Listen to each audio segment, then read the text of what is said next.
வணக்கம் நண்பர்களே. தினம் ஒரு ரயில் தகவல் பார்த்துட்ருக்கோம். அந்த வகையில் இன்றைக்கி நம்ம பார்க்கக்கூடியது நாகர்கோவில்ல இருந்து புறப்படக்கூடிய ரயில் தான். பெரும்பாலும் நாகர்கோவில்ல இருந்து புறப்படக்கூடிய ரயில்கள் பெங்களூர் போகணும் அப்படின்னா நிச்சயமாக கேரளா வழியாக தான் போகும் அப்படின்னு எதிர்பார்ப்பு அப்படிங்கிறது இருக்கும். ஆனால் இந்த ட்ரெயின் அப்படி கிளம்ப போகிறது கிடையாது. ட்ரெயின் நம்பர் 17 236 அப்படிங்கிற நம்பரில் ஒவ்வொரு நாளும் இரவு 7:15 மணிக்கு நாகர்கோவிலிருந்து புறப்படக்கூடிய ரயில் எஸ்எம்பிடி பெங்களூர் வரைக்கும் செல்கிறது. இது தினசரி செல்லக்கூடிய ரயில் தான். நாகர்கோவிலுக்கு அப்புறம் வள்ளியூர், திருநெல்வேலி, சாத்தூர், கோவில்பட்டி, விருதுநகர், மதுரை, திண்டுக்கல், கரூர், ராசிபுரம், சேலம் சேலத்தில் இருந்து இந்த ரயில் பங்காருப்பேட்டை வழியாக இயங்காது.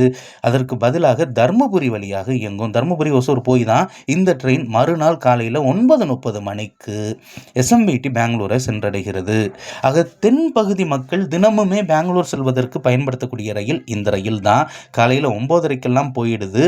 இந்த ரயில் நாகர்கோவிலிருந்து தினமுமே ஆப்ரேட் ஆகக்கூடிய ரயில் அப்படிங்கிறதையும் நம்ம மனசில் வச்சுக்கணும். கன்னியாகுமரியிலிருந்து ஒரு ட்ரெயின் இருக்குது, ஆனால் அது கேரளா வழியாக போகுது, ஐலாண்ட் எக்ஸ்பிரஸ். ஆனால் இது செப்பரேட்டாக முழுக்க தமிழகத்தின் வழியாக கர்நாடகாவுக்கு செல்லக்கூடிய ரயில், அதிகப்படியான மக்களால் பயன்படுத்தக்கூடிய ரயில் அப்படிங்கிறதையும் நம்ம மனசில் வச்சுக்கணும்.